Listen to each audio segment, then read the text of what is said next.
Então, leitores, eu sou a Haru e seja muito bem-vindo ao meu canal Livros Raros. Hoje eu venho com mais uma resenha de parceria que eu fiz com a autora Jamile Carneiro, com o livro Tocado pela Morte.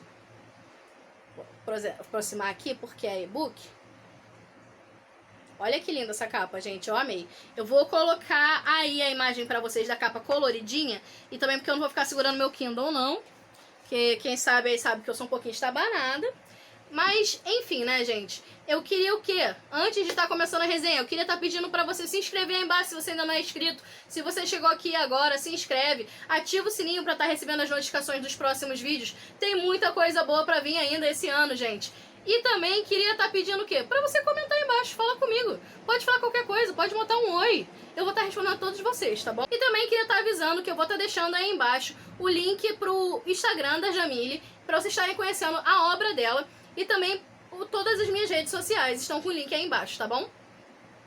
Essa sombra, não tem como eu mudá-la, mas tudo bem.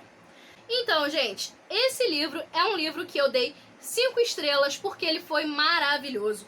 É uma fantasia e, gente, meu Deus do céu. Quem já me conhece aí, que já viu meus vídeos anteriores, sabe que a Haru não é muito boa de fantasia. A Haru tá começando a adentrar mais nesse mundo, eu tenho uma certa dificuldade com fantasia. E, gente, eu achei que eu ia ter uma dificuldade porque, assim, esse tem uns seres aí... Tem uma magia um pouco, assim, sobrenatural, sabe? Eu achei que eu ia ter uma dificuldade pra entender o que que era o que, quem era o que era que fazia o negócio, mas... É muito fácil de entender, é bem bacana, é bem legal. Pra quem já tá craque na fantasia vai falar, uau, tô muito craque. E assim, gente, maravilhoso. O que que vai estar contando? Esse livro vai estar contando a história do Marcus Hofstad, não sei falar o nome dele, mas ele vai estar se passando, se eu não me engano, é na Romênia, é o nome do local do livro, tá? Onde se passa o livro. Se não me engano, é na Romênia, porque se passa ali em alguns países desses por ali, por aquela área. E aí, a gente vai estar conhecendo o Marcus. O Marcus, ele é aquele personagem que ele é um pouco depressivo, ele quer fazer tudo sempre certo, mas nem sempre consegue acertar. E ele tem uma mágoa muito grande dentro dele por conta de várias coisas do passado. Ela descreve muito bem o sentimento dos personagens, isso eu achei muito interessante. Achei muito legal como ela vai explorando o personagem do Marcus, assim, te mostrando o que ele sente. Ele tem um problema que acaba acarretando um problema um pouquinho maior pra todo mundo, porque infelizmente ele é estéril e aí isso acaba o quê? Que ele acaba não conseguindo realizar o sonho da esposa, que era ser mãe. Ele fica muito frustrado com isso. Ele faz até terapia, ele tem um acompanhamento com o terapeuta.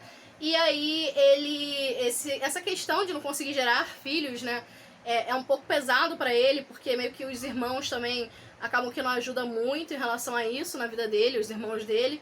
E ele tem uma sobrinha. E a sobrinha dele, ela é muito fofinha, é a Ekaterina. Ela também é um personagem muito importante no livro. Ela é uma sobrinha que ama muito esse tio. E eles se dão muito bem. Então, assim, se ele quisesse ter uma filha, seria a Ekaterina, né? Então, o que acontece? A esposa dele se chama Alexia. E tem até cenas que a Alexia meio que rola no passado aí, no início. Até tinha um certo ciúme da Ekaterina. Por conta do relacionamento que ela tem, essa proximidade que a Ekaterina tem com o tio, né? E aí o que acontece? O Marcus, ele é um pintor que tá em decadência. Ele tá, assim, bem ruim na área dele, ele não tá conseguindo fazer boas pinturas. E aí ele tem que fazer várias pinturas porque ele vai fazer uma exposição. E aí ele faz 7 quadros. E aí o cara que vai selecionar o que vai pra exposição ou não, ele fala, olha só, esse aqui tá ruim, esse aqui tá ruim, isso. Só um tava bom, de 7 que ele fez. Só um tava bom, e foi exatamente o que ele achou que ele ia selecionar. Ele só conseguiu pintar esse quadro porque ele teve uma inspiração, num momento que ele teve uma epifania. E nisso que ele teve essa epifania foi num momento o quê? De um momento quase morte. Ele sofreu um acidente, e aí ele teve uma quase morte, e aí ele teve essa epifania, e aí ele começou a pintar, bateu a inspiração, ele foi lá, pintou tudo. O quadro era super louco, com os capirotos e os anjos e os negocinhos doidos no livro, no quadro. E aí ele, através disso, ele pensa assim, cara, eu preciso da inspiração, eu preciso ter outra epifania dessa. Aí o que ele faz? Ele fala, eu vou burlar aí um pouquinho as coisas, então eu vou fazer o quê? Eu vou simular uma quase morte. Ou seja, eu vou quase me matar pra conseguir ter uma epifania. E aí ele não escolhe um bom momento, porque ele tá ali um momento de uma festa que tá ocorrendo na casa da mãe dele, do aniversário da mãe dele. Ele escolhe esse momento pra tentar ter essa epifania e não foi legal, porque ele realmente quase morreu de novo. Aí ele conseguiu ter uma quase morte mesmo. E aí ele conhece quem? Ele conhece a Dona Morte. A Dona Morte, ela é a terceira parte da Trindade. Aí a gente começa a entender a fantasia ali do negócio. Que é a terceira parte da Trindade, que seriam 3 irmãs. A Morte, que é a terceira, que é uma criança com os olhos dourados. A segunda seria o Tempo. E a primeira, que é uma senhorinha, que é a Vida. A Vida, que é uma senhorinha. E aí, a Morte simplesmente chega pra ele e fala: olha só, querido, você foi tocado, você está com o meu toque, e agora você vai ter que fazer uma missão, que vai ser coletar umas almas aí pra mim, você vai ter essa missão aqui, e você vai ter que se virar com isso. Aí ele ganha lá um negócio, um artefato, um dispositivo, digamos assim, pra ele estar coletando as coisas que ele tem que coletar. Não vou dar muito spoiler aí pra vocês, mas é mais ou menos isso, só pra você ter ideia do que acontece.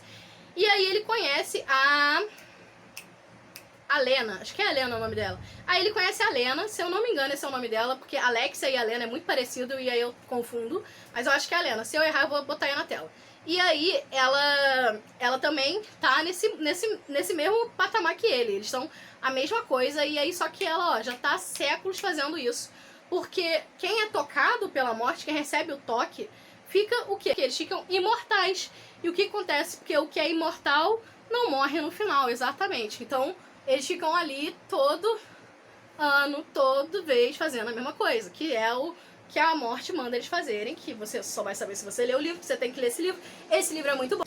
E aí, eles vão fazendo toda essa aventura, toda essa saga aí que eles têm que fazer. Com esse toque, ele consegue ter uns dons. Ele tem uns dons aí, ele começa a ter certas percepções que humanos normais não teriam. E aí, ele tem uma percepção diferente. E quando, de repente, ele percebe, e a gente percebe ali no livro, quem é que se envolveu também no assunto, a sobrinha Caterina. E a Caterina se envolveu com a Dona Morte, não foi legal. E aí a gente vai ter o quê? Você vai ter que ler o livro para descobrir o que aconteceu com a Caterina, o que aconteceu com o Marcos e o que vai acontecer com todo mundo no final. E tem outros personagens também, tá? E é muito legal. E conforme vai passando, você vai conhecendo cada pessoa, cada parte da Trindade, aí depois vem o Tempo, aí depois você conhece o Tempo, aí você conhece qual a função dele, o que ele vai fazer, o que ele não vai fazer, qual artefato que ele usa. Na verdade não é artefato, chama penduricalho. Aí você vai conhecer depois a vida, o que a vida faz, o que não faz, o que ela pode fazer, e depois acontece no final um grande monumento, aí um grande negócio, que, meu Deus do céu, a cena foi muito tocante, foi muito bacana. Então é isso, gente, basicamente foi isso, a resenha do livro da Jamile. O Tocado pela Morte é um livro muito bom, gente. Olha, que escrita maravilhosa. Você imerge ali dentro daquele mundo e você fica... Caraca, cara, tipo, eu ficava com medo da morte aparecer ali. E tem uns momentos que tem umas falas estranhas. E eu falei, eu não vou ler isso aqui não, porque, né, não sei. Vai que eu tô invocando um negócio aqui. Mas é isso, gente. Se você ficou comigo aqui até o final, muito obrigada. E eu queria perguntar pra você, você conhecia esse livro? Você não conhecia? Gente, se você não conhecia, eu vou deixar o link aqui pra você estar adquirindo o e-book, tá? Se eu não me engano, ele tá no Kindle Unlimited também. E é só você clicar lá e adquirir o e-book dela. Beijo, tchau, tchau! Ah, e curte o vídeo, hein? Beijo!